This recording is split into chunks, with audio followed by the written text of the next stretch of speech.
Agradecemos las palabras del contador Manuel Tagle, presidente de la Bolsa de Comercio de Córdoba. Les informamos que estamos transmitiendo vía streaming en minutos nada más desde la señal oficial de Presidencia de la Nación.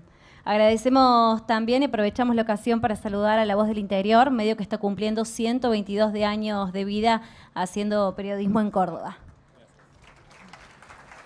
En el marco del inicio de las actividades de la Bolsa de Comercio de Córdoba, recibimos al señor presidente de la Nación, doctor Javier Milei, acompañado por el presidente de la Bolsa de Comercio de Córdoba, Manuel Tagle. Se encuentran presentes además el señor presidente de la Cámara de Diputados de la Nación, Martín Menem, el jefe de gabinetes de ministros, Manuel Adorni, la secretaria general de la Presidencia, licenciada Karina Milei, la vicegobernadora de la provincia de Córdoba, el viceintendente de la ciudad de Córdoba, los diputados nacionales Gabriel Bornoroni y Gonzalo Roca y el presidente de la Fundación Ecosur, Guido Sanleris. Invitados especiales, señoras y señores. Pueden tomar asiento.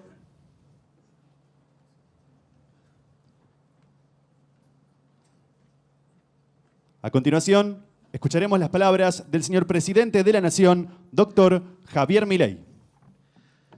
Buenas tardes.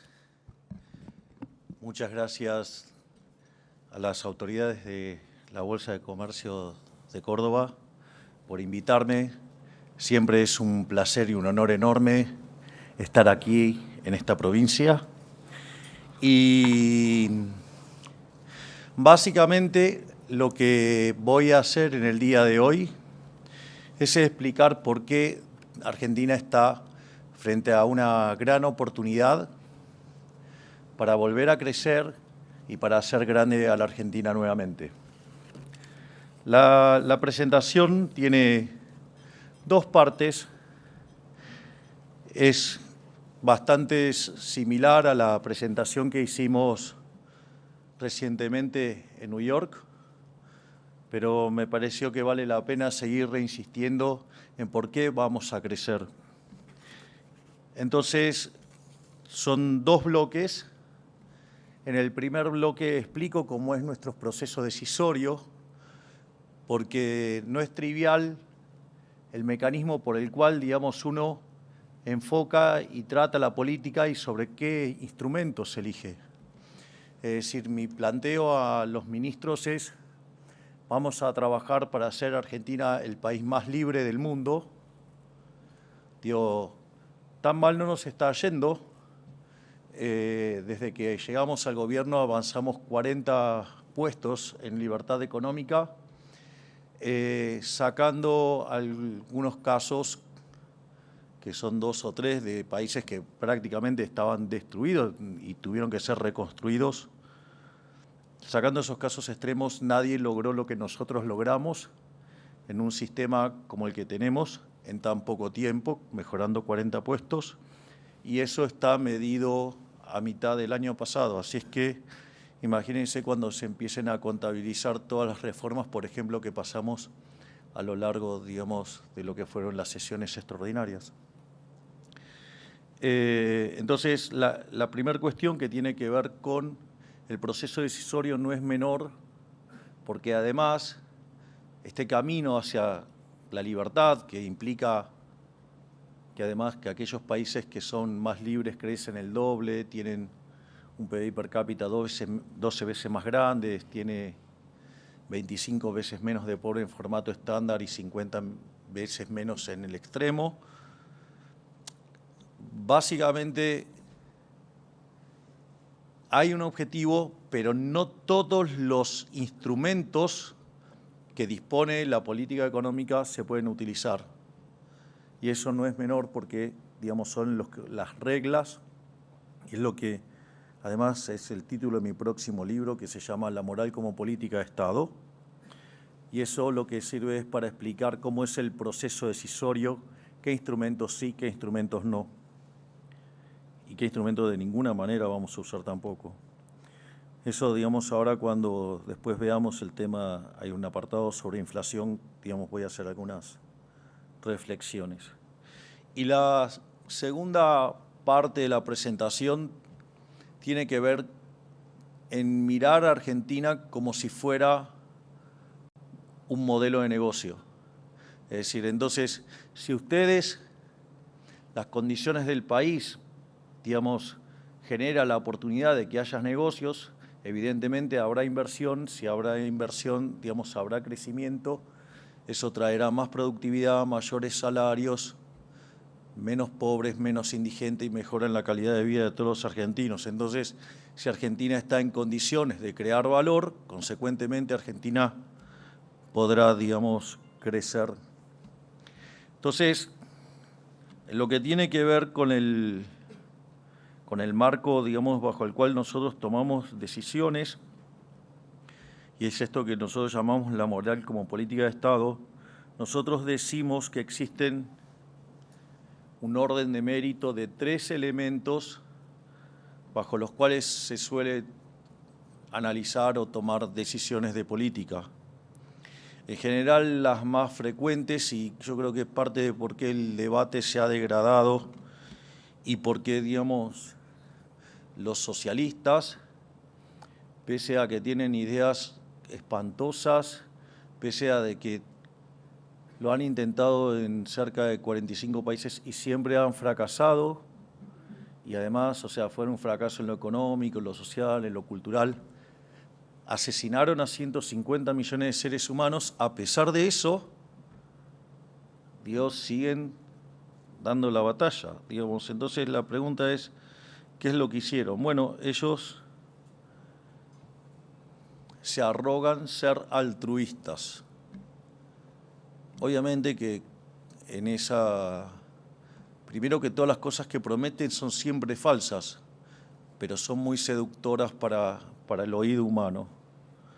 Y por otra parte, además, como nosotros no hemos dado la batalla cultural de lleno, nos han, digamos, cooptado las ideas en base, digamos, a decir que nosotros decimos cosas que no decimos. O sea, entonces, por ejemplo, ustedes habrán escuchado que critican a los liberales por ser individualistas.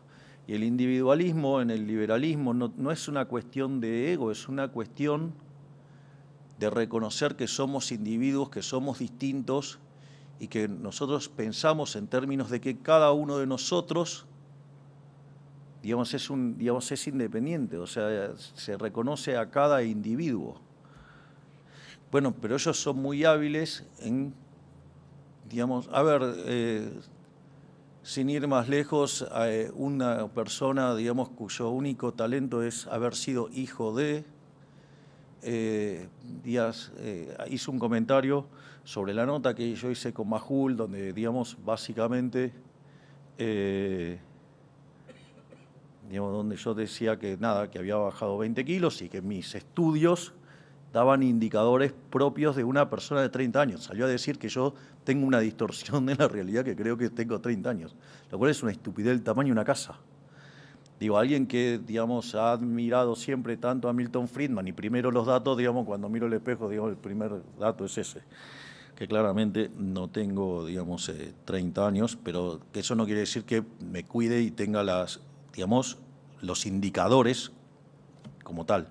Pero es así como mienten, o, digamos, otra persona, digamos, muy precaria intelectualmente, pero claro, con cámara. Entonces en un momento dijo, no, bueno, pero digo, qué loco que está, digamos, va a las provincias el tour de la gratitud para que la gente le dé las gracias. No, por favor, no se puede ser tan imbécil, tan estúpido. O sea, voy a las provincias a dar yo las gracias a quienes han decidido acompañar al mejor gobierno de la historia.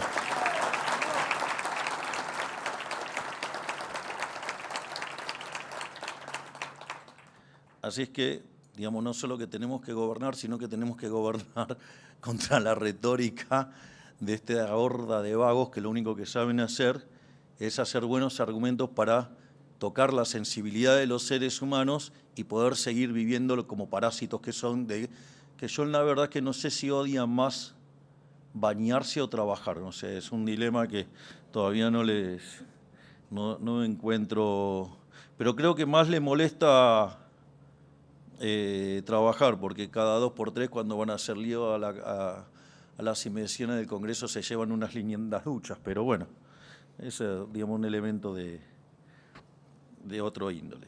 En ese sentido, lo que nosotros estamos planteando es que, digamos, hay 3 líneas, digamos, bajo las cuales uno toma las decisiones. Y este es el orden de mérito nuestro. La primera es la cuestión de la ética y moral, o sea, los valores, lo que nosotros llamamos los valores de Occidente. Hay una segunda línea, que es la eficiencia económica, y hay una tercera línea, que es la más despreciable de todas, que es el utilitarismo político. Es decir, tomar decisiones porque rinden en términos políticos. Digo, y en general siempre el debate estuvo centrado entre discutir el utilitarismo político y la eficiencia económica, y esto básicamente tenía algunos problemas, y era que en general los políticos no saben de economía. Es más, hay una frase hermosa de Thomas Sowell que dice: la primera ley de la economía es la escasez, no hay de todo para todos. Y la primera ley de la política es ignorar la primera ley de la economía. O sea, entonces, eso siempre, digamos, el ministro de Economía estaba en desventaja frente a los cortadores de cintas, por ejemplo. Bueno, eso hoy no pasa. Es decir, y creo que hemos documentado en los hechos nuestra pasión por cuidar las cuentas públicas. Pero al margen de eso, ese debate aún así sigue siendo incompleto. Y por eso, digamos, la izquierda se pudo arrogar la bandera de la moral y ser ellos los altruistas. A pesar de sus enormes fracasos, lo han hecho. Bueno, mi propuesta es, esa bandera ellos se la llevaron ilegítimamente, así que nosotros estamos acá para robarles esa bandera y volver a traer las banderas a quien corresponde, que es al liberalismo o al capitalismo de libre empresa. En ese sentido, cuando nosotros hablamos de los valores éticos y morales, los valores de Occidente, es una categoría arriba y las cosas se hacen en función de si están bien o están mal, si es justo o si es injusto. Entonces, los pilares, digo, de este mecanismo decisorio es claramente la filosofía griega, digamos, el derecho romano, ¿sí? Digamos, la rectitud de los estoicos, ¿no? O sea, por ejemplo, digamos, el rey Salomón, digamos, cuando le pide al Creador que los deseos, le dice qué era lo que quería, ¿no? Y decía: sabiduría para saber distinguir el bien del mal, coraje para elegir el bien, templanza para sostenerse y ser justo, o sea, obrar con justicia. Y digamos, el elemento, digamos, que va a determinar lo que consideramos que está bien o no, son nuestros valores judeocristianos. Ahí también por eso es tan importante el rol de lo que es la ley natural, digamos, cuáles son los derechos naturales, o sea, y ahí, digamos, aparecen con claridad dos, ¿no? Digo, que es el derecho a la vida y el derecho a la libertad.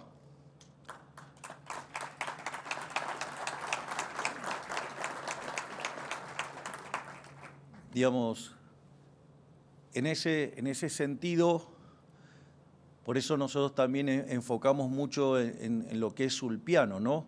Que, digamos, no solo es que solo el derecho es darle a cada uno lo que es suyo, sino que suyo es lo que se gana laburando. Es decir, de hecho, cuando el Creador expulsa a Adán y Eva del paraíso, le dice: ganarás el pan con el sudor de tu frente. Nosotros los liberales eso lo entendemos, los zurdos deben tener algún problema de traducción y creen que es con el sudor de la frente ajena. No, es con la propia, es decir, es sin violentar a otros, o sea, respetando a otros, o sea, es la base del principio de no agresión y vivir de lo que produce uno, digamos, o sea, no estar parasitando ni robando a otros. En ese sentido, digamos, después aparece, nosotros trabajamos con la idea del principio de apropiación de Locke. El principio de apropiación de Locke es que si ustedes encuentran algo y no es de nadie, entonces es de ustedes. Y eso, digamos, sumado a que ustedes van a ser dueños del fruto de su trabajo y que cuando encuentran algo, ustedes lo pueden incorporar, trabajar y convertirlo en otro bien, digamos. De hecho, Hayek señalaba al mercado como un proceso de descubrimiento. Si el mercado es un proceso de descubrimiento, no existe tal cosa, por ejemplo, en la distribución del ingreso como una torta, porque esa torta no existe, sino que esa torta es una torta que se va generando. Por lo tanto, digamos, si ustedes generan esa torta, ustedes son dueños de lo que generan. Entonces, este tipo de cosas hace que, por ejemplo, una ley, digamos, o sea, lo que es el derecho positivo, cuando coincide con el derecho natural, esa ley es justa. Y cuando eso no coincide, digamos, ustedes tienen tensión y es injusto. Digo, para ser más simple, si uno hace una ley que dice, ok, digamos, ahora como este grupo no me gusta, lo voy a exterminar, eso puede ser legal, pero no es legítimo. Y así, digamos, hay un montón de cuestiones vinculadas a cómo uno diseña políticas, que hay cosas que pueden ser legal, pero son profundamente ilegítimas y por ende son profundamente injustas. La segunda parte del análisis o la segunda categoría tiene que ver con lo que es la eficiencia económica. Es decir, claramente la eficiencia económica está por encima del utilitarismo político, pero la forma en la cual los economistas plantean la eficiencia económica tiene problemas de construcción analítica que hace que a veces los economistas terminen recomendando cosas que el remedio es peor que la enfermedad.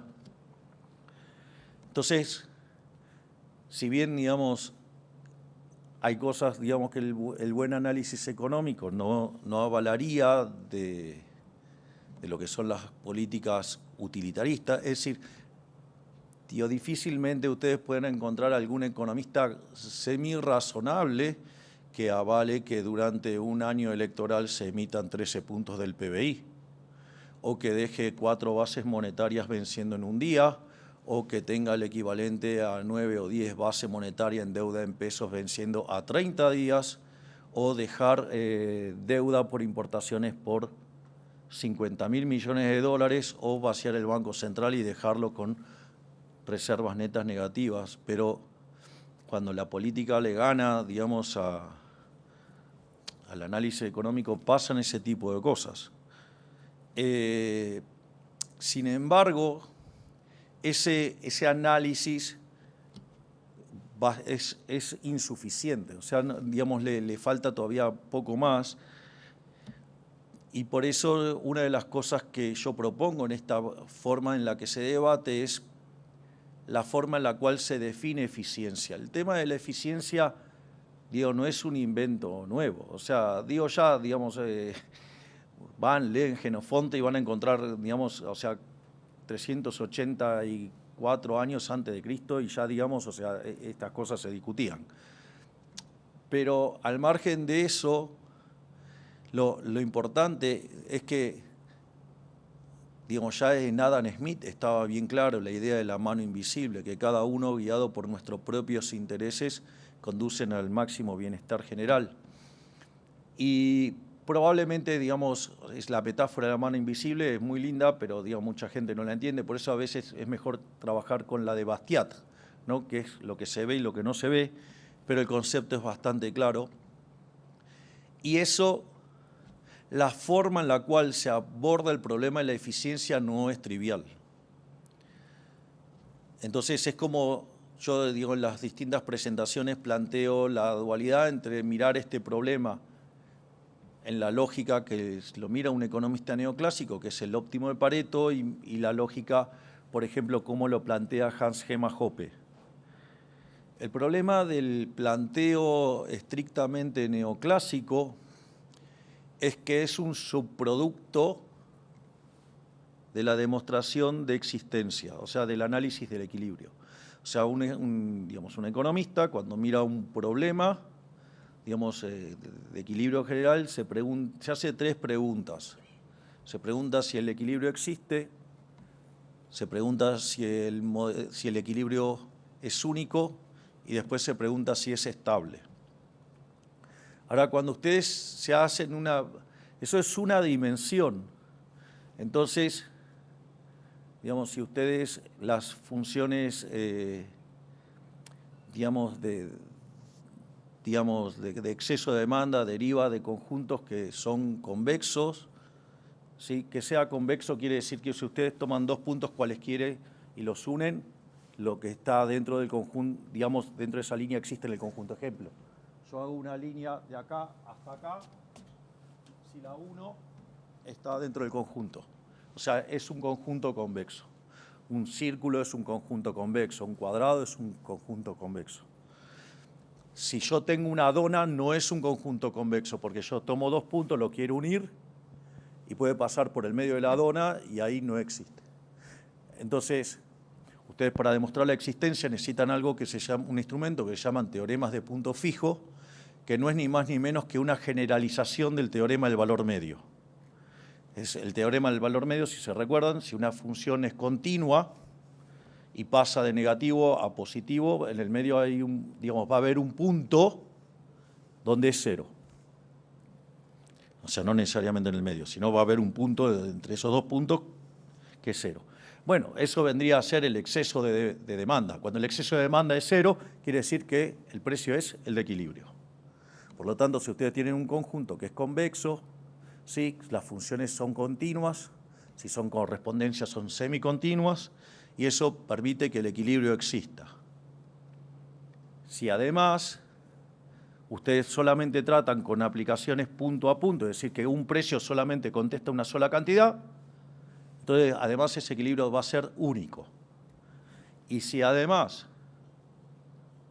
digamos, los efectos directos son más fuertes que los indirectos, está claro que es estable. Es decir, digamos, impacta más fuerte el precio del té en el mercado del té que en el mercado del café, lo cual es bastante evidente.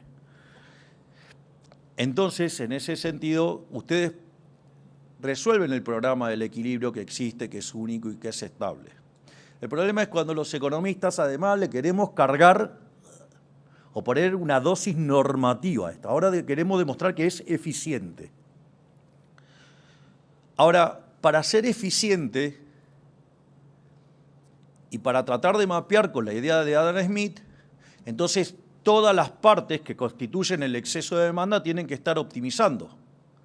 Entonces los consumidores van a estar, esas demandas se derivan de una maximización de la utilidad sujeta a la restricción presupuestaria. Y de ahí ustedes van a derivar la demanda de bienes y la oferta de factores.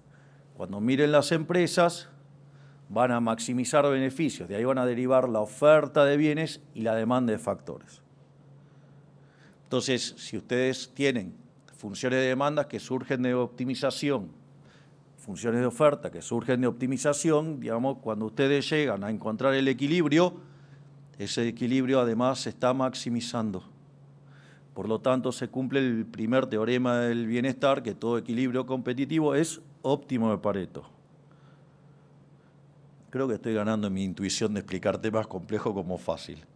O sea, estoy mejorando mi calidad de divulgador. Pero al margen de eso, el problema con esa definición, con esa forma de trabajar, es que para yo derivar un máximo, me tengo que darle una estructura matemática muy particular para que yo tenga un máximo. Si una cosa es encontrar un extremo puede ser un máximo, un mínimo, o puede ser una solución de esquina. Pero yo tengo que encontrar un máximo ahora, que es, digamos, una cosa, por ejemplo, una función estrictamente cóncava me va a permitir encontrar un máximo. Una función estrictamente convexa no me permite encontrar un máximo. Esto tiene algunas consecuencias no menores que yo la voy a tratar en la parte de crecimiento cuando Yo digo que el ministerio de Federico, en realidad el verdadero nombre es el Ministerio de los Rendimientos Crecientes, no el Ministerio de la Desregulación. Y deriva de esto. Porque si yo tengo una función de producción estrictamente convexa, entonces lo que encuentro no es un máximo, es un mínimo. Digamos, en equilibrio general, por lo menos nadie se engaña y lo llama funciones no convexas. Digamos, lo grave es cuando asociado a ello hay estructuras de mercado concentradas y a alguien se le ocurre regularlo. Cuando ustedes lo regulan y lo asimilan a una empresa competitiva, le quitan los rendimientos crecientes y cuando ustedes hacen eso, matan la fuente del crecimiento económico. Entonces, digamos, de ahí deviene. Ahora, entonces, fíjense que, digamos, el más popular de los libros de Adam Smith, que es la investigación sobre la naturaleza y las causas de la riqueza de las naciones, digo, él lo que quería estudiar era el crecimiento. Digamos, el miércoles voy a estar dando una explicación de qué creo que es lo que hizo Adam Smith. Es mi opinión, pero digamos, o sea, trabajo con ella intensamente. Así es que, básicamente, la idea es crecer. Y si ustedes... Y eso estaba en Adam Smith, era la idea de la fábrica de alfileres. Y eso es consistente con lo que en la teoría del crecimiento se llama el palo de hockey, o sea, el nivel del PBI per cápita a lo largo de la historia de la humanidad estuvo prácticamente constante hasta que apareció la revolución industrial y hace la forma de un palo de hockey. Entonces, digo, matar los rendimientos crecientes, por ejemplo, lo que hace es matar el crecimiento económico. Ahora, esto se hace en nombre de ¿qué? La regulación. ¿Por qué entonces se regulan? Porque supuestamente no es eficiente. Entonces, digamos, ustedes violan el primer axioma de la economía del bienestar y por ende regulan. Bueno, pero eso no es un problema, digamos, de la vida real, es un problema de la teoría económica que decidió utilizar esa estructura matemática. Por eso a mí me parece mucho más interesante la derivación de optimalidad que hace un filósofo alemán que se llama Hans Hermann Hoppe, quien particularmente a mí me odia y habla pestes de mí todo el tiempo, pero hizo una derivación en un libro que es Economía y Ética de la Propiedad Privada, que es brillante. Él deriva la optimalidad desde la lógica aplicando el principio de apropiación de Locke y el principio de no agresión. Y esa demostración lo que hace es que ustedes pueden derivar un óptimo sin tener que estar atado a esta estructura matemática. Cuando ustedes hacen eso, la idea del fallo de mercado desaparece.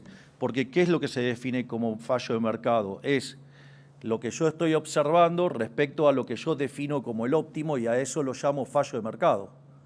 Entonces, si ustedes validan esa visión de los neoclásicos, validan la intervención y al validar la intervención le abren las puertas al socialismo. En cambio, la definición, digamos, de Hans Hermann Hoppe no habilita la existencia. Si los intercambios son voluntarios, no hay lugar al fallo de mercado y, consecuentemente, no hay lugar para la intervención. Entonces, no es un tema menor. Y la otra cuestión es, pero esto es en términos estáticos, es en términos dinámicos, y es qué es lo que lleva a maximizar el crecimiento económico. Y lo que señala Huerta de Soto y otros autores es que es muy importante las instituciones, que sean instituciones que permitan liberar, digamos, la función empresarial, es decir, la creación de valor. Y ahí ustedes tienen dos dimensiones. Tienen una dimensión a la Schumpeter, ¿no? Que es la idea de la destrucción creativa. El día que, digamos, Edison inventó la lamparita, bueno, los fabricantes de velas, si no se ajustaban, iban a tener problemas, o sea, iban a terminar quebrados. Ahora, digo, acá nos estamos iluminando todos con luz eléctrica. O, digamos, o a alguien se le ocurre ir a llorar por los puestos de los carteros porque apareció el email. Digo, de vuelta, no hay que dejarse llevar por por la falacia ludita. Hay un libro muy hermoso que se llama La economía en una lección de un periodista que se llamaba Henry Hazlitt, que había estudiado con Mises. Y, por ejemplo, en uno de los capítulos de La economía en una lección tiene uno que se llama El odio a la máquina. Entonces, quiere decir, digamos, porque usted puede decir, no les gusta Adam Smith, no le gusta Hazlitt, no le gusta Bastiat, no le gusta Hayek, o sea, Milei le cae desagradablemente mal. Ok, no hay problema, yo no tengo ningún tipo de problemas con esas cosas, en especial en la última sentencia.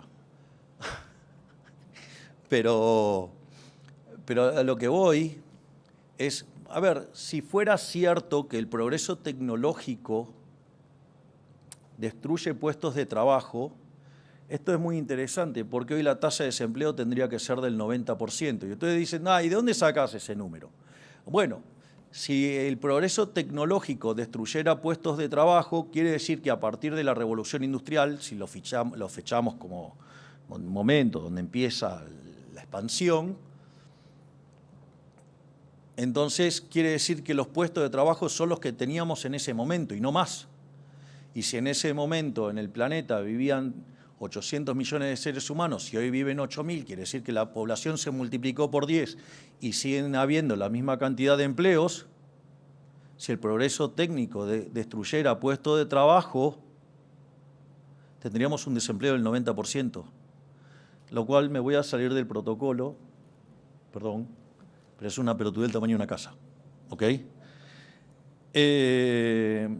Sin embargo, digamos, uno ve los luditas por todos lados. Yo el otro día dije los luditas, digamos, tienen problema de comprensión de texto, no va a hacerse dar las gracias a los lugares. Digamos, entonces, digamos, dada la rudimentariedad de algunas personas, ludita, el término ludita viene de lud, que es el tipo que cuando apareció la máquina de vapor digamos, y el telar lo rompió. O sea, para frenar el progreso tecnológico. Entonces, es divertido porque son luditas, pero después usan el último celular, digamos, que compran en una tienda en Nueva York. Entonces, la realidad es que si ustedes permiten que fluya la destrucción creativa a la Schumpeter, y además ustedes tienen instituciones a la North que permite que el sistema se pueda ir adaptando, bueno, ustedes lo que están haciendo es tener un marco institucional que permite que haya creación de valor. Ahora, esa creación de valor, ustedes además, es falso el relativismo moral. Es decir, no todas las cosas están bien. Y no me refiero a que si nosotros estamos dispuestos a comer vacas y en la India no, porque eso es entendible. Pero hay un conjunto de valores que ustedes no pueden violentar y que si los violentaran está mal y eso es injusto. Entonces, si yo voy y busco, y cuando digo los valores de Occidente, digo los valores judeocristianos, es, por ejemplo, matar está mal. Y creo que todos podríamos estar de acuerdo en que matar está mal. Bueno, a los socialistas eso es relativo, para ellos es relativo, si es en función de conseguir el objetivo que ellos dicen, que están dispuestos a matar gente, y lo han admitido a lo largo de la historia, como un costo que había que enfrentar. No, bueno, para nosotros matar está mal. Para nosotros robar está mal. Digo, ¿qué es sino la justicia social? Es tratar desigualmente, es decir, es como que venga yo a punta de pistola, les robo a todos ustedes y les reparto a ellos.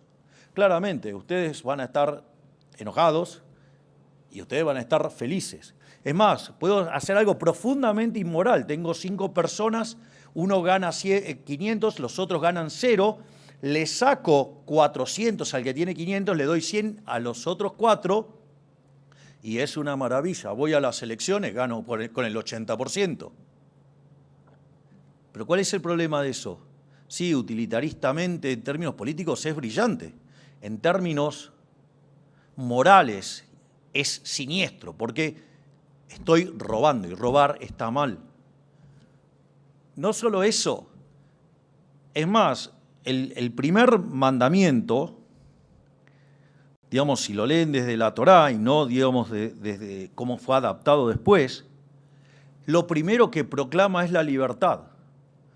Porque cuando ustedes lo leen, digamos, en el libro de Shemot y el Creador le entrega a Moisés las tablas, el primer término le dice que él es, digamos, el Creador, el que te sacó de Egipto.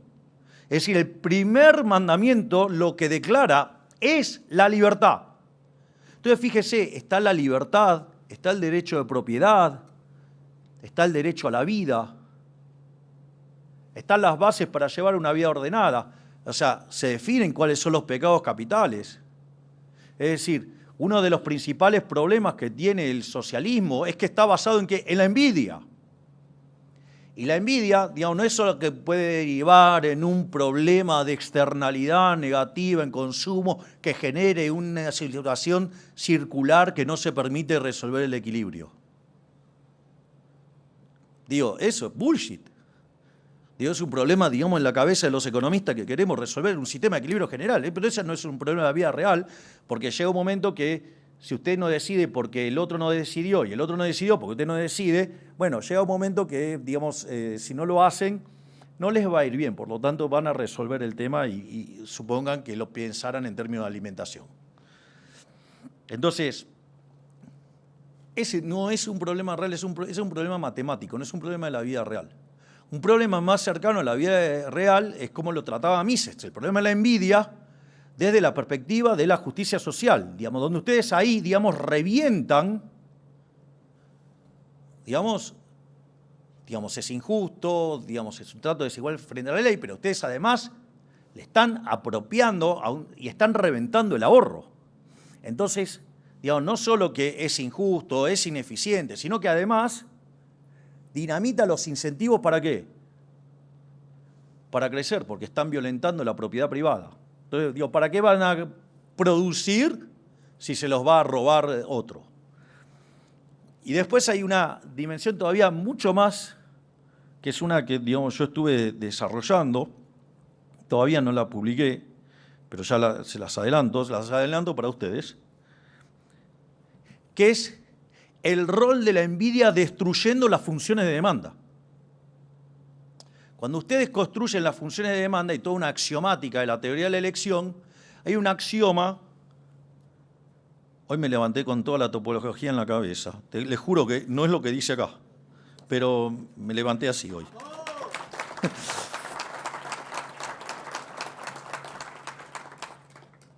Uno de los problemas cuando ustedes tienen un axioma que se llama axioma de no saciedad. O sea, puede ser el axioma de no saciedad extrema, es que, digamos, ustedes pueden tener dos canastas. Una tienen lo mismo de todos los bienes, pero salvo de un bien tienen un poquito más. Esta última es preferible a la primera.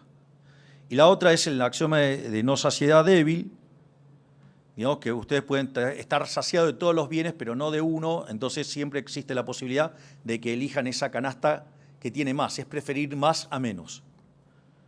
Bueno, esto, que parece una cuestión estética, digo, a ver si las curvas de indiferencia tienen forma parecida a una L o son una herradura, no es trivial en la vida real.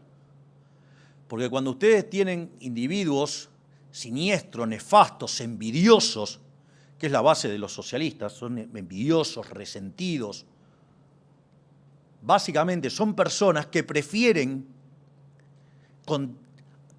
estar mal con tal de verlos a usted peores. Y cuando pasa eso, esos tipos son capaces de destruir el sistema con tal de verlos peor a ustedes.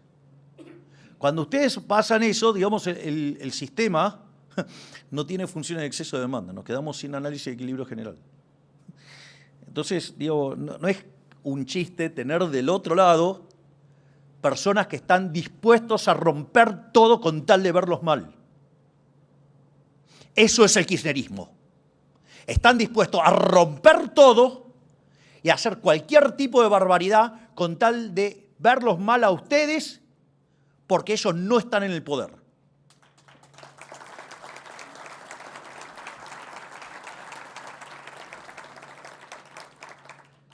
Y la tercera dimensión es el utilitarismo político, es decir, si esto les rinde o no en votos. Y a nosotros nos parece que es siniestro eso. Es decir, justamente una de las maravillas del liberalismo es al reconocer el individuo, es decir, ustedes no pueden tomar decisiones. Ejemplo, la justicia social, de vuelta, en términos de votos es tremendamente favorable, pero es profundamente inmoral. Es profundamente inmoral, está mal. Y cuando ustedes toman políticas que están reñidas y tensionadas, el utilitarismo político con la eficiencia o con la moral, eso termina mal. ¿Quieren un caso aplicado? Argentina, 100 años de socialismo, de ser de los países más ricos del mundo, estábamos a punto de explotar, íbamos camino a Cuba con escala en Venezuela. Afortunadamente, la gente decidió apoyar un programa liberal, que algunos llaman un radicalismo liberal, un liberal radical, no sé, digamos, extremo, digamos, vaya que saben todo lo más extremo que podría estar. Pero, y hemos decidido los argentinos torcer esta historia de decadencia. Y estamos comenzando la reconstrucción de Argentina. ¿La inflación es alta? Sí, claro que es alta. Pero cuando vinimos era del 1,5 diario.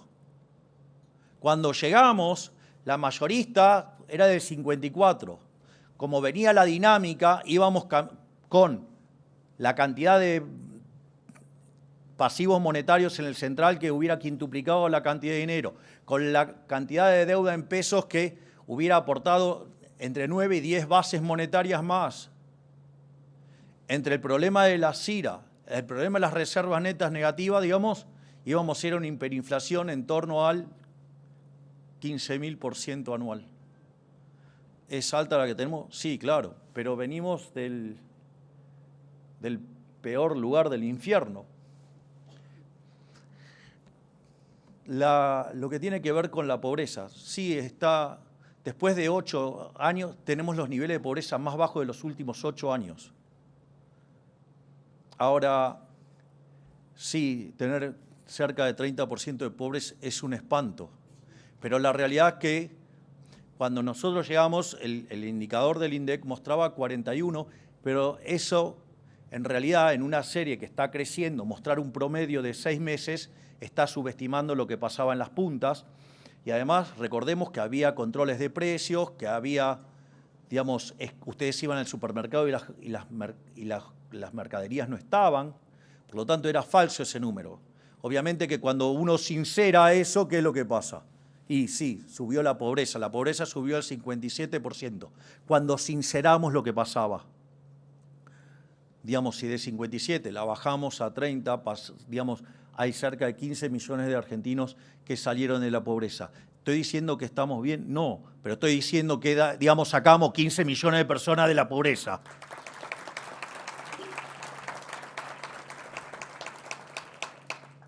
Alguien puede decir, no, pero no hay crecimiento. Miren, cuando nosotros llegamos, el arrastre estadístico que traía del PBI era para una caída del 3,5, o sea, solo el arrastre estadístico, con lo cual, si el año terminó 1,7 abajo, quiere decir que entonces nosotros hicimos crecer la economía. De hecho, si ustedes toman el estimador mensual de la actividad económica de fines del 23 versus el del 24, el PBI en esa medida, ¿sí?, digamos, creció 6,6%. Cuando toman esa misma medida para el 25, creció 3,5%. Quiere decir que después de años de no crecer por 2 años seguidos, hemos mostrado 2 años seguidos de crecimiento, donde la economía mejoró 10,5% y que si seguimos así vamos a registrar, después de muchísimo tiempo, 3 años seguidos de crecimiento.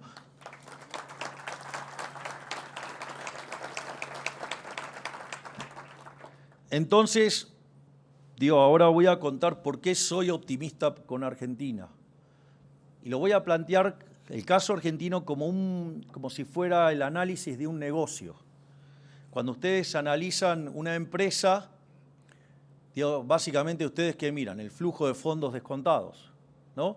Ahora, para el flujo de fondos descontados, ustedes tienen que derivar, tiene que haber flujo.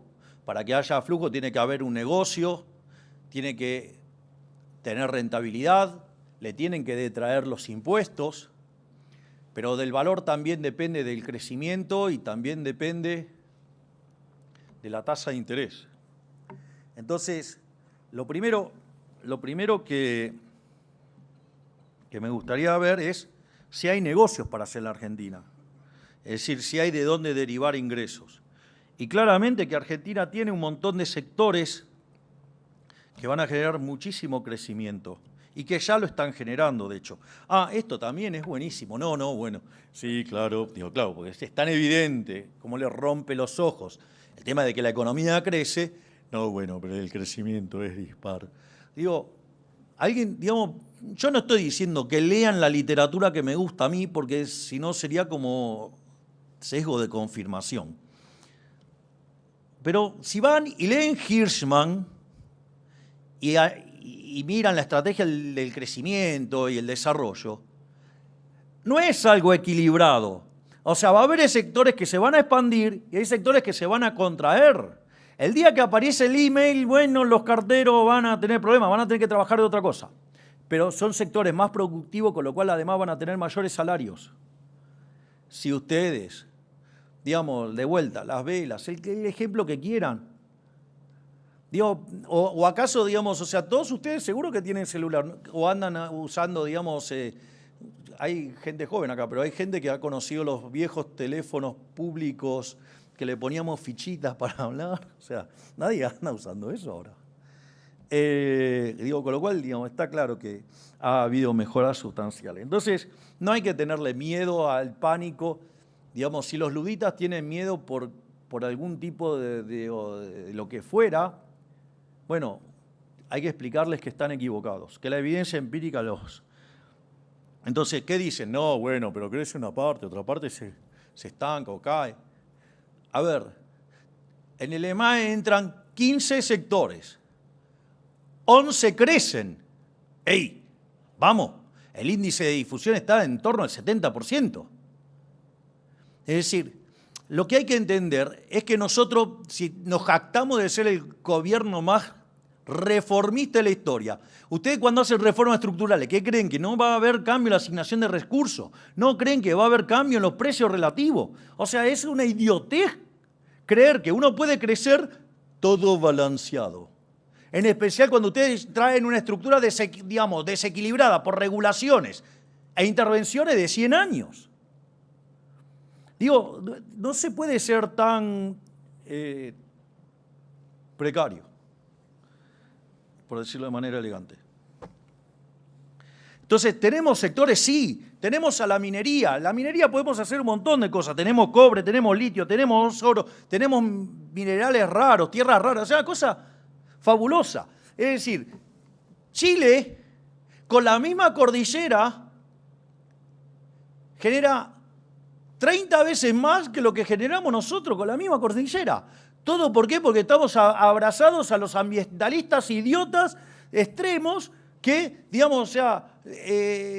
por poco, si ustedes le hicieran caso a los ambientalistas, no podrían tocar nada en la tierra porque seguramente causaría daño. Si ustedes llevan esa hipótesis al extremo, ¿sabe qué pasa?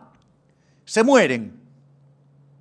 Es decir, porque si ustedes para consumir algo que está en la tierra necesitan la autorización de la generación que viene atrás, la que le sigue, la que le sigue, la que le sigue, porque no es solo la que sigue, porque la que sigue tiene que recibir la autorización de la que le sigue a esa, y así sucesivamente. O sea, con lo cual tienen que ir hasta la última generación de la historia. Bueno, les voy a decir algo. Si siguen con ese patrón pelotudo, lo que va a pasar es que cuando ustedes vean algo no se lo van a poder apropiar porque van a necesitar la autorización del que viene atrás. Con esa idea, ustedes no van a poder comer. ¿Saben qué? Se van a morir ustedes y no va a haber ni generación futura, ni 2, ni 3, ni 4. O sea, por favor, digamos, pensemos en términos dinámicos. Porque si no pensamos en términos dinámicos y nos dejamos llevar por los imbéciles y los socialistas, nos vamos a autodestruir como civilización. Entonces, tratemos de pensar con la cabeza. El otro sector, digamos, es petróleo y gas. Es decir, Argentina está en condiciones de convertirse en una potencia energética. ¿Por qué creen que están pensando y van a hacer inversiones en data centers? Porque requieren mucha energía y requieren que sea barata y haga frío. ¿Qué mejor que el sur nuestro? Entonces, digo, dejemos de pensar de modo precámbrico. O sea, no estamos proponiendo negar los impactos ambientales. Lo que estamos diciendo es, pero hagamos cosas que tengan sentido. O sea, porque no sea cosa que con esto de cuidar a la tierra, con el ambientalismo idiota, o sea, entonces, no, hay que destruir el ser humano, porque rompe el planeta. ¿Y para qué está? Digo, ¿para qué nos dio el creador el planeta? ¿Para qué? ¿Para contemplarlo? Ni que hablar, digamos, lo que podemos aportar en energía nuclear, o lo que es claramente el uranio, lo que es el sector agropecuario argentino. O sea, si no tuviéramos regulaciones idiotas sobre las semillas, podríamos producir por lo menos el doble de lo que producimos. No, pero acá no, esta semilla no se puede usar, digo, todo igual. Digo, todas regulaciones cavernícolas. Ni que hablar lo que tenemos en temas de economía del conocimiento. Y sin ir más lejos, lo que tenemos en el sistema financiero. Digo, cualquier país razonable, pero no digo desarrollado, digo razonable, tiene un crédito en términos del PBI de 60, 70%. Nosotros llegábamos que el crédito del sector privado no financiero era 4% del PBI. O sea, es de cavernícolas. Acá, digamos, la parte que estamos proponiendo y que creo que suma un montón es el tema de la ley de inocencia fiscal. Es decir, ustedes en Argentina, hasta que llegamos nosotros, ustedes fiscalmente eran culpables hasta que demostrara lo contrario. Bueno, hoy, digamos, volvimos a alinearnos con nuestra Constitución y todos son inocentes hasta que el fisco le demuestre lo contrario.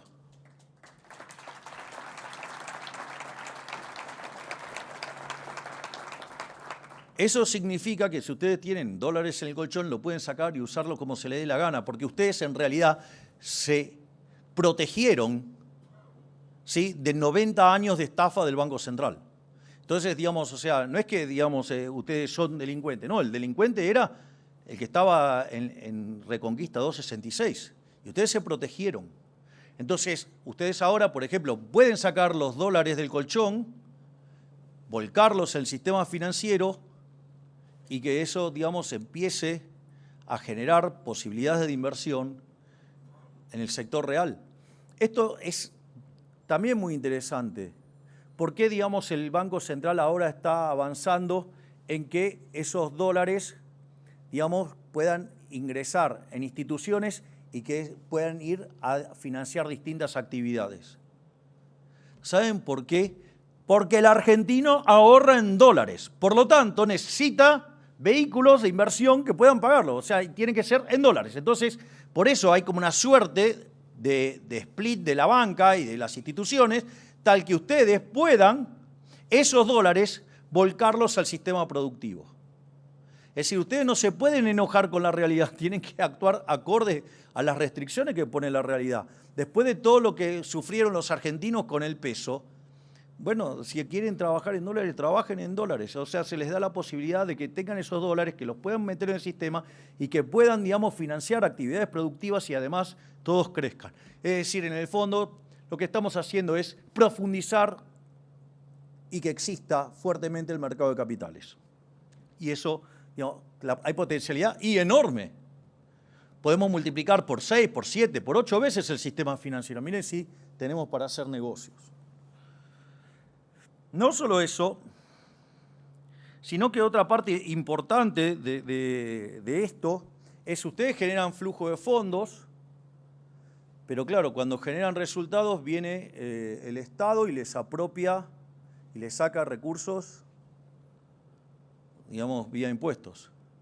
Bueno, yo voy a decir orgullosamente que somos el primer gobierno en la historia que sacó 20 impuestos y bajó la presión fiscal en términos del PBI 2,5 puntos.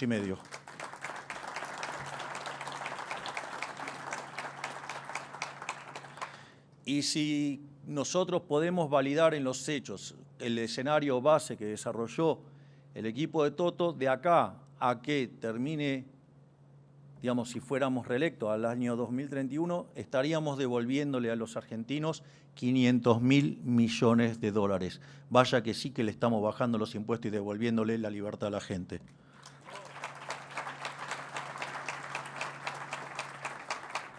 La otra parte tiene que ver con la tasa de interés, y en la tasa de interés tiene un rol fundamental el riesgo país.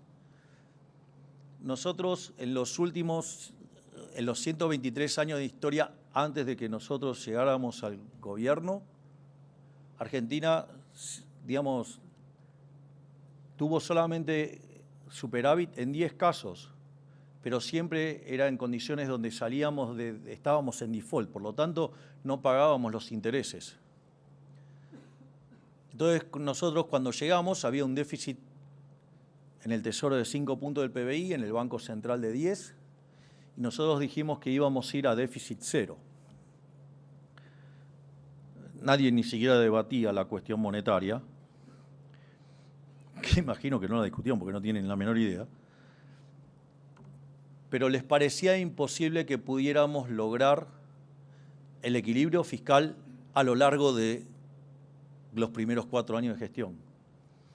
Y yo sostenía que lo íbamos a hacer en el primer año. No solo que lo hicimos en el primer año, sino que lo hicimos en el primer mes. A partir de ahí empezaron a decir que estaban dibujados, que esto, que el otro, que no lo podíamos sostener. Ya llevamos más de 2 años de gestión y el superávit fiscal sigue en pie y así va a ser hasta que yo esté en el sillón de Rivadavia.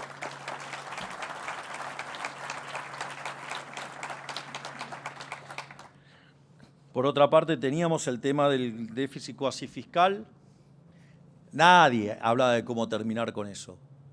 Nosotros terminamos con el déficit cuasi fiscal a los 6 meses de gestión. Desde ese momento la base monetaria amplia no creció más. Por lo tanto, desde ese momento, 26 meses después, la inflación debería desaparecer. Por lo tanto, seguimos convencidos que para lo que es el mes de agosto, la inflación podría empezar con 0. Obviamente que en el medio pasaron cosas que ahora las voy a describir, o quizás me puedo adelantar. Y es,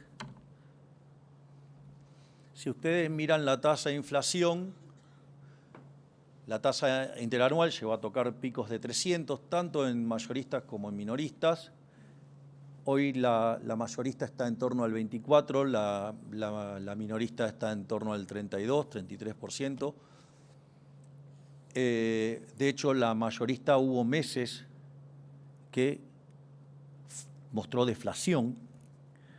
Yo siempre hice mucho hincapié sobre la inflación mayorista porque es la que se adelanta, es la que no tiene que estar mirando el problema de los ajustes de tarifa y demás.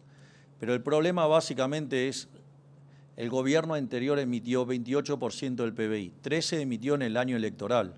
O sea, tarde o temprano eso iba a haber que pagarlo en inflación y eso tiene un rezago que está en un trabajo que ha hecho un alumno de la Universidad de Córdoba que son de 26 meses. Dicho esto, además teníamos controles de capitales, controles de precios, eso lo que hace es generar sobrante monetario, que también había que limpiarlo. Entonces tenemos el problema de los rezagos, tenemos el problema del sobrante monetario y obviamente, digamos, si ustedes quieren, tienen perturbaciones de corto que pueden generar alteraciones en la dinámica de los precios. Digamos, no van a modificar la situación de largo, pero sí le puede hacer saltar los precios de corto y que se manifiesten como inflación. Pero el problema más que alguien podría decir, no, bueno, pero la inflación venía cayendo y empezó a rebotar. Bueno, y eso también tiene una explicación. La explicación de por qué pasa eso, nosotros veníamos con la tasa de inflación en descenso. Nosotros en el mes de marzo del 2025, cuando estábamos planeando la salida del cepo, digamos, hemos recibido un ataque especulativo, generó una caída en la demanda de dinero, digamos, saltó la tasa de inflación al 3,7. Sin embargo, fue un ataque muy puntual, en un periodo de tiempo muy concreto. Pasó la inflación, después en abril fue del 2,2 y en mayo fue del 1,5%. La economía había arrancado el año creciendo al 6 y estaba acelerando al 8. Cuando pasaba eso, evidentemente, el kirchnerismo sabía que si no hacía algo iban a perder las elecciones y entonces tenían que salir a romper todo. No solo, digamos, con lo cual salieron y el Congreso nos votó 40 leyes en contra del programa económico. Alevosamente. Salió a romper todo. Ahora, ustedes si creen que eso es gratis, no es gratis. Esa situación lo que hizo, al poner en jaque todo el tiempo el equilibrio macroeconómico, hizo que cayera la demanda de activos argentinos. En el mercado externo, digamos, la caída del precio de los bonos hizo que subieran las tasas y consecuentemente aumentara el riesgo país. La caída de la demanda de los activos domésticos, en especial la demanda de dinero, lleva a una pérdida de poder adquisitivo del dinero. Entonces la tasa de inflación se empezó a acelerar. ¿Por qué? Porque al caer el poder adquisitivo del dinero, el nivel de precios va a ser más alto y por ende se va a manifestar como una aceleración inflacionaria. Para que tengan una idea de la locura que enfrentamos nosotros el año pasado, nosotros enfrentamos la corrida más grande de la historia argentina. Tuvimos una corrida equivalente al 50% de M2. Corrieron por 41.000 millones de dólares. Es más, cuando ustedes miraban el balance del Banco Central en dólares durante la última etapa del kirchnerismo, que espero que haya sido la última etapa de la historia, y estamos trabajando fuertemente para sacarlos de la historia de una vez por todas.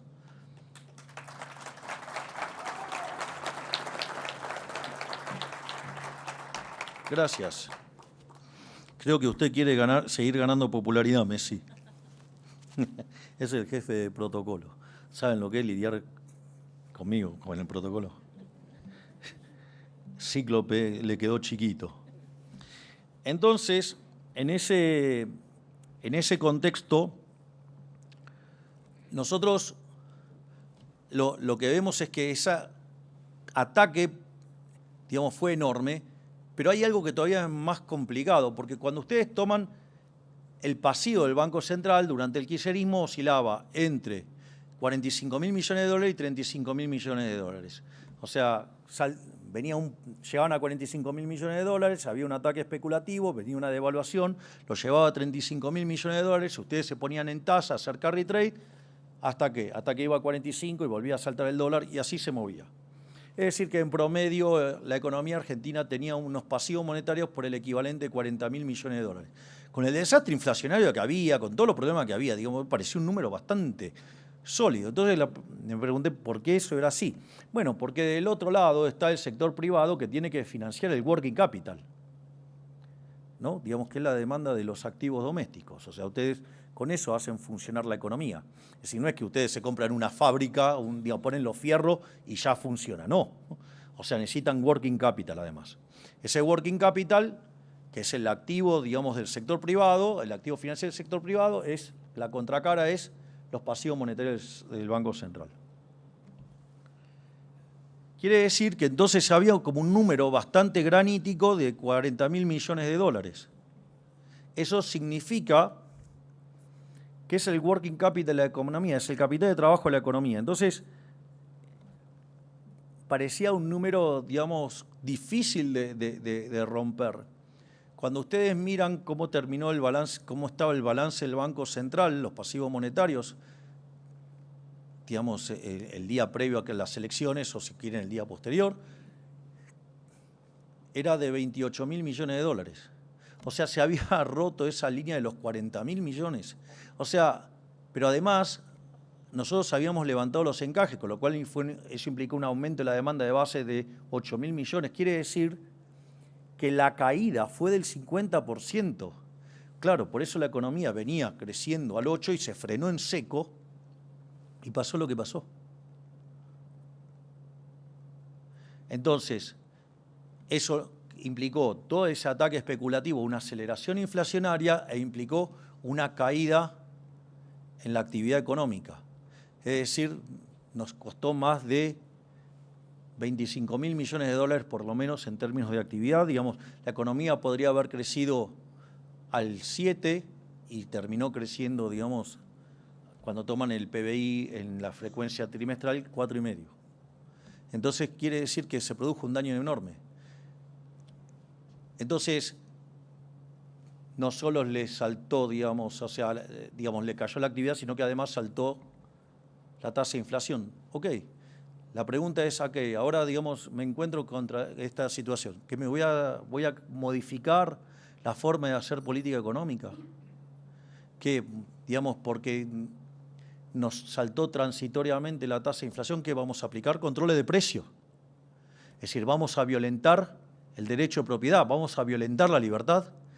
No, no cuenten conmigo con eso. Yo voy a seguir haciendo las cosas bien. Tarde o temprano la vamos a derrotar a la inflación.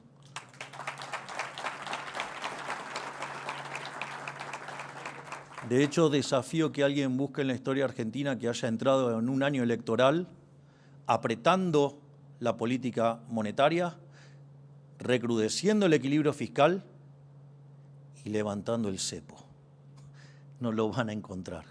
Es decir, eso es ser estoico, porque me hubiera resultado mucho más fácil mantener el cepo cambiario. O sea, me hubiera sido mucho más fácil todo el tránsito del 2025 si me cagaba literalmente la libertad de ustedes. Sin embargo, dijimos, eso es injusto, eso es inmoral, y abrimos el cepo.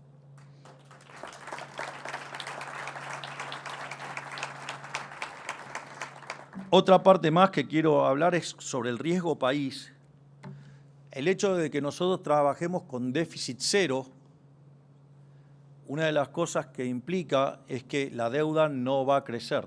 O sea, crece solamente por los efectos de la que es indexada, ¿no? Pero no hay nueva deuda, literalmente. De hecho, nosotros asumimos con 500.000 millones de dólares de deuda consolidada, que el kirchnerismo omite la del Banco Central, es como que no estaba. A ustedes que tienen ahí ese colega, que la morsa esa, digamos, golpista, que viene de un feudo, ¿no? O sea, se hace el democrático cuando viene de un feudo. Digo, enseñarle a hacer las cuentas. Digo, bajamos la deuda en 50.000 millones de dólares. O sea, nosotros pagamos la deuda. Eso, digo, parece raro en la Argentina, digamos, que ha sido antes de que llegáramos nosotros un defolteador serial. Y cuando ustedes básicamente tienen equilibrio fiscal, la deuda no varía y por ende la relación deuda-producto cae. Por ende, o no sube. Por ende, pasan a ser solventes. Con lo cual, inexorablemente, el riesgo país, que tiene que ver con la insolvencia, el riesgo país tiene dos elementos, la insolvencia y la voluntad de pago.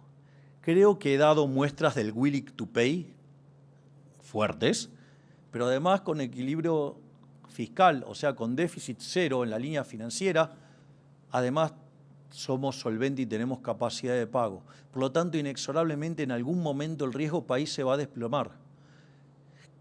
Nosotros cuando ganamos en las PASO, el riesgo estaba en 3.000. Hoy el riesgo está en torno a los 500, entre 500 y 550.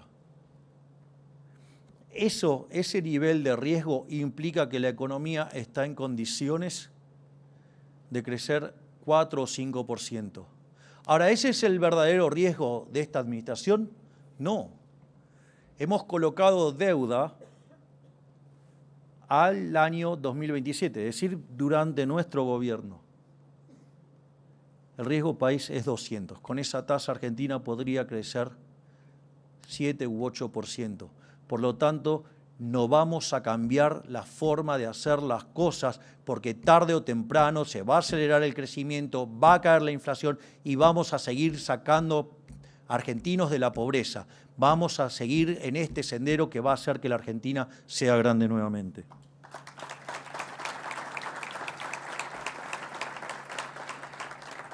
Finalmente, quiero ir a los drivers del crecimiento económico. Nosotros, cuando pensamos el crecimiento económico, vemos el crecimiento en tres líneas. Una es la desregulación. Digo que es el ministerio del doctor Sturzenegger, que puertas adentro lo llamamos el Ministerio de los Rendimientos Crecientes. En la medida que nosotros eliminamos regulaciones, libera rendimientos crecientes y por ende genera crecimiento económico. Ahora, la pregunta es ¿por qué? Y yo, digamos, se los planteo de otra manera. Si yo les quito medidas que les devuelven el derecho de propiedad y ustedes se pueden apropiar del fruto de su trabajo, ¿van a estar mejor o peor? Van a estar mejor porque les estoy recomponiendo el derecho de propiedad. No solamente ustedes les cercenan el derecho de propiedad cuando les cobran impuestos, que es un robo directo, sino que también les quitan derechos de propiedad cuando los regulan. Lo voy a hacer con un ejemplo simple. Suponga que yo tengo un edificio que me dedico a alquilar departamentos. Y viene un imbécil y crea una ley de alquileres y me los regula. Bueno, digo, esa ley, a ustedes, lo que le están haciendo, que es una suerte, una proxy de un control de precios, es violentar el derecho de propiedad. Ustedes ahora no pueden disponer de su propiedad como querían hacerlo. Consecuentemente, destruyen valor, consecuentemente, hay menos crecimiento.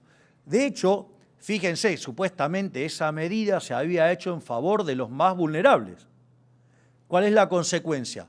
Se ha invertido menos en casas, en viviendas, sí, con lo cual se retrajo la oferta. Además, los que tenían viviendas, si la podían poner, no la ponían a disposición, con lo cual se contraía mucho más. Por ende, el precio se disparaba. ¿A quién terminaba jodiendo? Los que podían pagar menos. O sea, esa medida terminaba, o sea, no solo que era injusta porque violentaba el derecho de propiedad, sino que además al pobre inquilino lo hacía pelota. Y, digamos, se terminaba pagando más cara. Y al pagarse más caro, ¿a quién perjudicaba? A los que menos tienen. Es decir, con lo cual hubo menos cantidades, mayores precios, una pérdida de bienestar enorme. Y sin embargo, ese imbécil sigue defendiendo su nefasta ley. Es increíble, digo yo, solo en Argentina pasa. Alguien que hizo tanto daño se recicla. Bueno, por eso, digamos, los kirchneristas siguen dando vuelta. Entonces, cuando ustedes desregulan, están devolviendo derechos de propiedad. Y cuando ustedes, digamos, le permiten disponer de su propia propiedad, ¿qué hacen? Se expanden. Esa es la lógica de... Entonces, digo, ¿cuánto hicimos? Y bueno, hicimos 15.000 desregulaciones, o sea, que son equivalentes a reformas estructurales. Entonces, si no, digo, fíjense cómo puede cambiar la lógica de un mercado cuando ustedes tenían prohibido exportar chatarra y ahora se puede hacer, o lo que puede ser, digamos, desregular alquileres, o lo que puede ser, por ejemplo, el caso que siempre cuenta Federico de las sandías. Es decir, fíjense que ustedes tocan un articulito y miren lo que hacen, generan una cosa enorme. Esa es la base del Ministerio de Desregulación. Como comenté antes, estaba inspirado en la idea del fallo de mercado neoclásica de que si hay rendimientos crecientes son estructuras concentradas y por ende es malo. No. Digamos que en un mercado, si ustedes en un mercado hay 10 empresas y una aparece y produce un bien de mejor calidad, un mejor precio, ¿sabe qué va a pasar con las 9 restantes? Van a quebrar. Y ustedes me van a decir que después de eso van a estar peor. Digo, es verdaderamente un tema ese. Entonces, los neoclásicos, cuando ven eso, lo llaman fallo de mercado, regulan y matan el crecimiento. ¿Quieren un ejemplo bárbaro de tapados de regulación, crecimiento cero? Europa. Digo, lo aviso, digo, para que cuando vengan las discusiones de la inteligencia artificial y demás, no nos dejemos arrastrar por los luditas. Ese es el primero. El segundo es el capital humano. Ustedes, cuando miran todo el debate sobre el crecimiento económico, el mayor elemento que explica el crecimiento económico es el capital humano. O sea, cuando Solow testea su modelo, solamente puede explicar el 15%. Cuando Mancube, Romer y Weil meten en la prueba empírica el capital humano, salta a 85. Hay 70 puntos de crecimiento que son explicados por el capital humano. Y nosotros, cuando llegamos, entendiendo la ética de la emergencia, bien a lo Ayn Rand, ok, digamos, tenemos 57% de pobres. Y estas personas son víctimas de las políticas de los últimos 80, 100 años. Entonces, ¿cómo lo arreglamos? Dijimos, no, esto se arregla en dinámica y hay que cambiar el concepto de la política social. La política social en la Argentina, previo a que nosotros llegáramos al gobierno, era yo te doy el pescado, o sea, te convierto en un esclavo. Nosotros arrancamos cambiando el nombre, le pusimos Ministerio de Capital Humano y el concepto es nosotros te vamos a enseñar a pescar. Es decir, te asistimos, pero mientras tanto aprendés a pescar. Así, digamos, el Ministerio de Capital Humano original tenía la idea de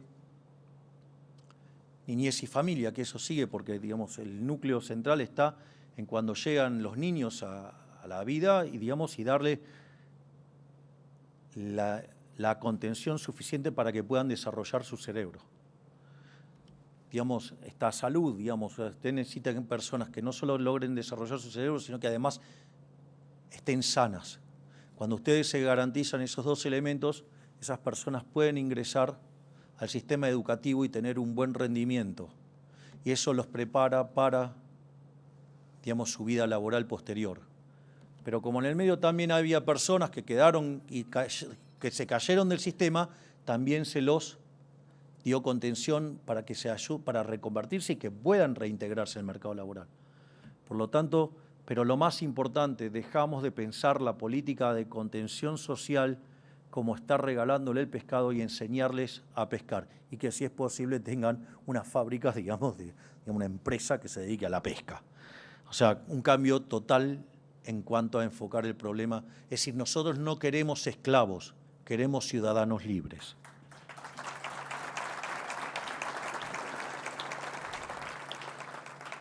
Y el otro tema, que también es el impulsor de crecimiento, es la apertura.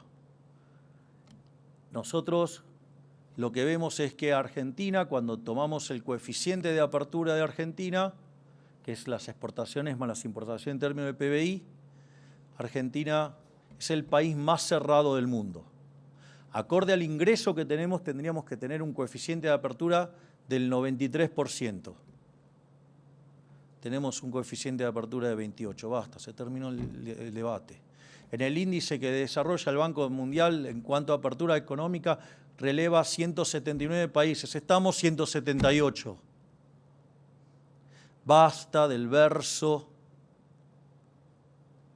digamos, de la protección, porque eso, digamos, tenemos un infante de más de 80 años y no sirvió para generar riqueza ni para que los argentinos estén mejores. Digamos, con ese modelo cada vez nos iba peor. Porque además la competencia, digamos, cuando ustedes abren la economía generan competencia y tienen que ocuparse por servir al prójimo con bienes de mejor calidad a un mejor precio. Una política de apertura no solo que beneficia a la mayor proporción de la población, porque ganan todos y pierden solamente los sectores ineficientes. Con lo cual, digamos, en términos utilitaristas, habría que abrir la economía. En términos de eficiencia económica, Si yo tengo un bien y lo voy a pagar 4 veces más caro, digamos, si abro, lo pago 1/4 y me quedan 3/4 partes para gastar en el resto de los bienes. Con lo cual asigno a sectores más productivos, por ende voy a tener mayor empleo, mayores salarios y menores precios, con lo cual tengo una brutal ganancia de bienestar. Y además, como esas barreras se construyen con la complicidad de políticos ladrones, cuando abro la economía automáticamente también bajo la corrupción. Fíjense que ahora, como señalé al inicio, ustedes tienen alineado el utilitarismo político, tienen alineado la eficiencia, pero aun cuando tuvieran alineado eso, si fuera injusto no debería hacerse. Sin embargo, cuando yo abro la economía, lo que estoy haciendo es darle libertad de elegir, es que ustedes puedan disponer de su ingreso, puedan disponer del fruto de su trabajo. Eso es justo. Pero no solo eso. Si yo tengo una barrera que y que no me permite comprar a lo que debería comprarlo y lo tengo que pagar más caro, el problema es que además los estoy robando, los estoy expropiando. Entonces, esta política no solo que es la apertura, no solo que es más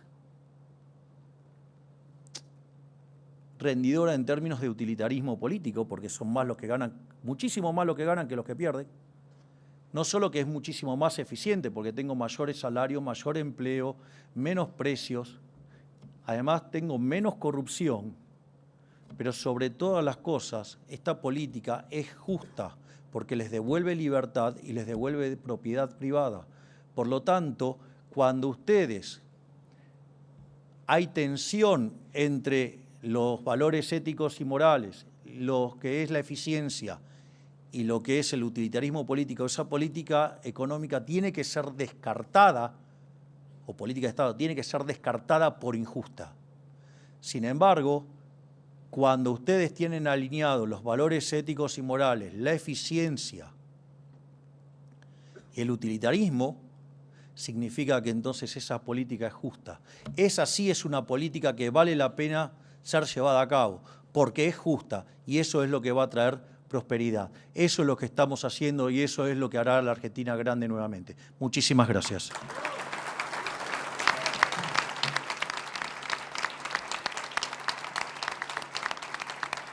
De esta manera despedimos al señor presidente de la Nación y les pedimos a los presentes que mantengan sus lugares para continuar con las actividades programadas en el marco de la apertura de actividades de la Bolsa de Comercio de Córdoba. A todos, muchas gracias.